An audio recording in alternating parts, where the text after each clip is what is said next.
આપનું નામ જણાવશો? મારું નામ રઘુભાઈ પ્રભુભાઈ રબારી, ગામ ખમિયાણા, તાલુકો વઢવાણ, જિલ્લો સુરેન્દ્રનગર.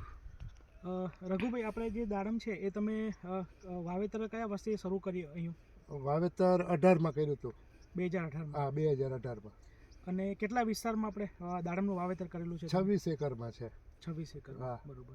અને દાડમ કર્યા પછી આવકમાં તમારે શું ફરક પડ્યો તમારે? આવકમાં સાહેબ દાડમ જેટલી આવક એકેય પાકમાં નથી, બીજા એકેય ખેતીવાડીમાં નથી એમ. અને ઉત્પાદન કેટલું ઉપર છોડે આવે છે આપણે? એટલે આ સાલ લગભગ 33 થી 35 ની વચ્ચે આવ્યું. બરોબર.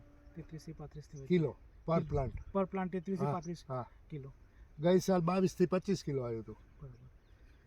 અને દાડમની અંદર આપણે માર્કેટ એટલે વેચાણ માટે તમે કેવી વ્યવસ્થા કરેલી છે? વેચાણ કે વેચાણમાં તો વેપારી અહીં આપણે વાડીએ બેઠા જ લઈ જાય છે. બરોબર. અને કઈ જગ્યાએ મોકલો છો દાડમ? અત્યારે ગઈ સાલ બનારસ ગયું, અરે ગઈ સાલ બાંગ્લાદેશ ગયું હતું. બરોબર. આ સાલ વેપારી બનારસનું કહે છે કે બનારસ લઈ જાય છે એમ. અને સાંભળ્યું છે કે દાડમ હાલ જે બનારસના વેપારી છે બધા એ લોકો બાંગ્લાદેશ પણ મોકલે છે અને દુબઈ પણ મોકલે છે, કારણ કે દાડમના મોસ્ટ ઓફ વખતે દુબઈમાં પણ સારી એવી ડિમાન્ડ છે.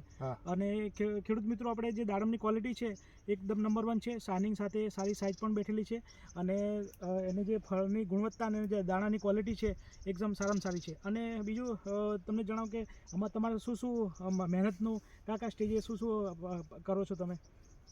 પહેલાં તો ઇથ્રેલ મારીને પછી ફૂગનાશકનું ને થ્રિપ્સનું ને ઈયળનું ને એ બધું ધ્યાન રાખવું પડે રેગ્યુલર, વ્યવસ્થિત. અને પછી અમુક સ્ટેજે ગ્રો કવર ઢાંકવાનું આવે, અમુક સ્ટેજે એને પછી અંદર બાંબુ નાખીને દોરી બાંધવાની આવે. બરોબર. અને મજૂરનો કોઈ પ્રશ્ન? ના, મજૂરનો પ્રશ્ન બિલકુલ નહીં. આ કટિંગવાળા મહારાષ્ટ્રમાંથી મળી જાય છે. બરોબર. અને બાંધવા અને ગ્રો કવર ઢાંકવાવાળા મહારાષ્ટ્રથી મળી જાય છે. તો આ વર્ષે તમારે કેટલી આવક થશે? મેં આ વખત 2 કરોડ 24 લાખમાં સીધા ઉધડા આપી દીધા છે, આખો બગીચો. તો ખેડૂત મિત્રો, તમે જોયું દાડમમાં એમને આ વખતે 2 કરોડ ઉપર સારી એવી આવક થશે. એટલે જો આયોજનબદ્ધ વૈજ્ઞાનિક ઢબે જો ખેતી કરવામાં આવે તો સારી એવી આવક મેળવી શકાય છે.